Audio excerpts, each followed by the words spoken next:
breaking 3 pieces of news that change the entire temperature of Detroit's season right now.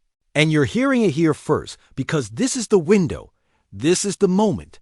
This is where belief meets opportunity and turns into momentum. Welcome back to Lions News Fan Report. Tap that subscribe and drop a like if you bleed. Honolulu Blue, because what I'm about to lay out will shape how you watch the next snap. First, relief with an edge. Marcus Davenport's injury is not season-ending. He hits injured reserve. He'll miss a short stretch. But the door is open for a return during the meat of the schedule, instead of vanishing for the year. That matters because depth on the edge has been our keeping -me-up-at-night topic since Camp 1 hamstring here, 1 ankle there, and suddenly you're asking Aiden Hutchinson to be 2 people. Now this becomes a challenge we can solve instead of a crisis we can't, and it hands a real runway to Al-Quaiden Muhammad, who's been playing like a man who knows exactly what to do with extra snaps, leverage, hands, relentlessness. The kind of quiet veteran competence that turns we're thin into we're fine. He doesn't have to be a superhero. He has to keep winning enough reps that Hutch can wreck games with fresh legs and favorable angles. And if you've watched the tape, you've seen it. Muhammad squeezes pockets and forces quarterbacks into bad decisions.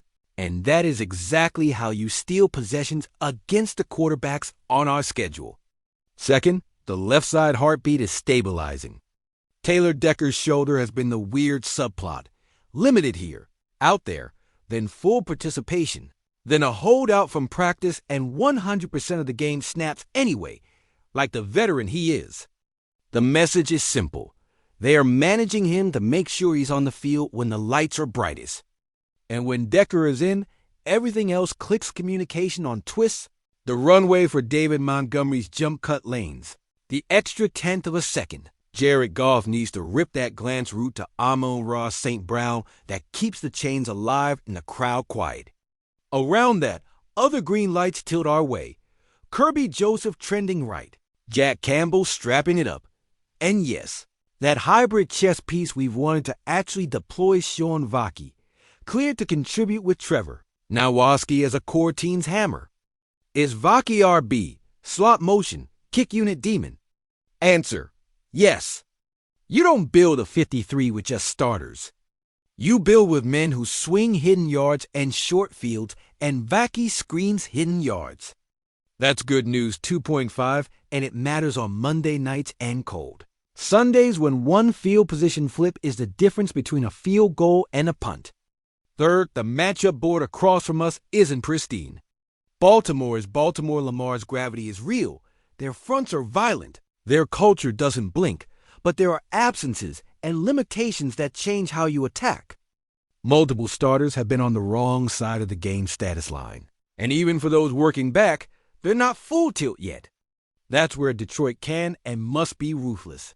Make a secondary that's been in flux cover the whole field horizontally with Amon-Ra's option tree, and vertically with Jameson Williams' speed. Then punish the light box with Montgomery until they tap out of too high. If they rotate help to the boundary, it's time to wake up the backside inbreakers and the tight end delays that Ben Johnson sprinkles when he feels a defense's eyes bouncing.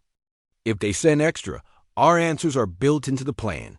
Sight adjust for speed outs, quick sticks to get on schedule, and the play-action shot you only take when the safety flat-footed himself on the previous snap.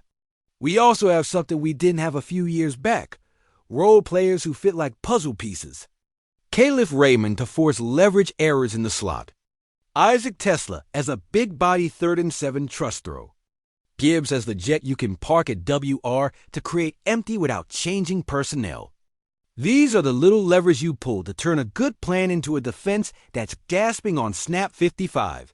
Now zoom out. If you're honest, a week ago this looked like one of those games you circle and say, just survive, primetime hostile, the entire league watching. But football isn't just about rosters on paper. It's about timing, health, and who gets their identity to the field first. Dan Campbell's message has been brutal and simple. Our style travels.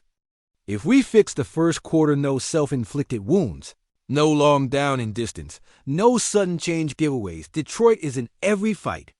The offense has the antidote for the pressure looks, and the defense has leaned into what it is: a front that collapses the pocket from multiple angles, linebackers who actually trigger downhill, and a back end that doesn't have to hold forever when the rush gets home in 2.7 seconds instead of 3.1. That gap is everything. You saw it last week.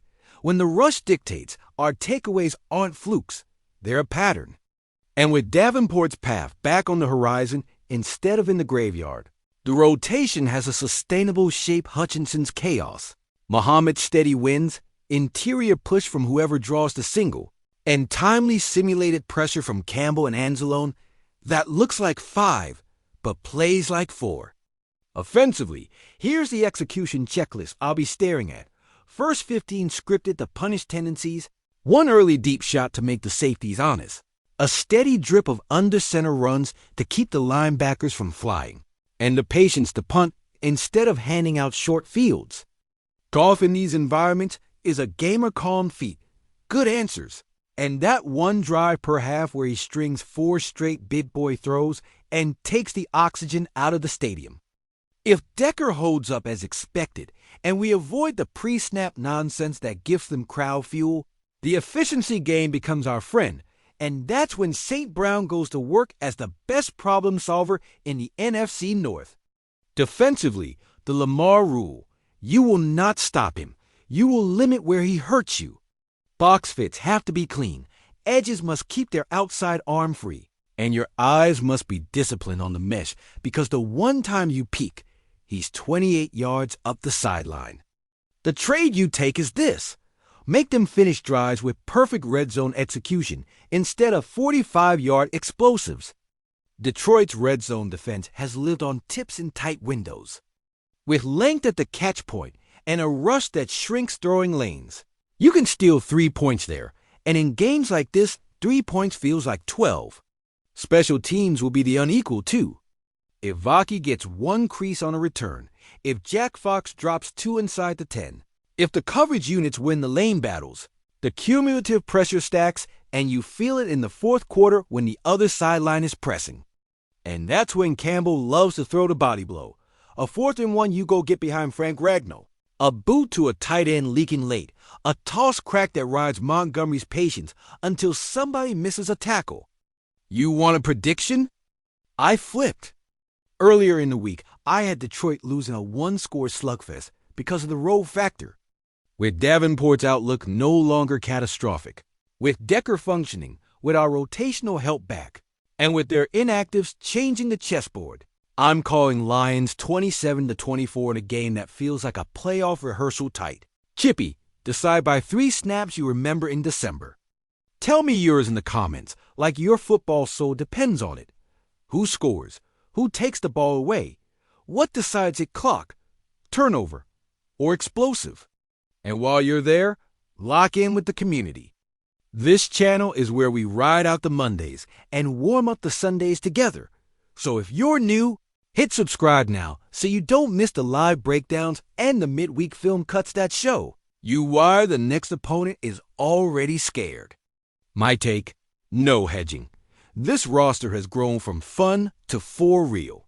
The schedule ahead isn't the monster it looked like in July if Detroit keeps stacking identity. Games physical on both lines. Stay on schedule on offense. Squeeze explosives on defense. Win the hidden yards. Davenport coming back later instead of not at all changes how aggressive we can be with rotations.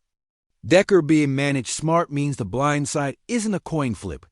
And getting guys like Vaki and Nowaski in the mix adds juice where games are secretly won.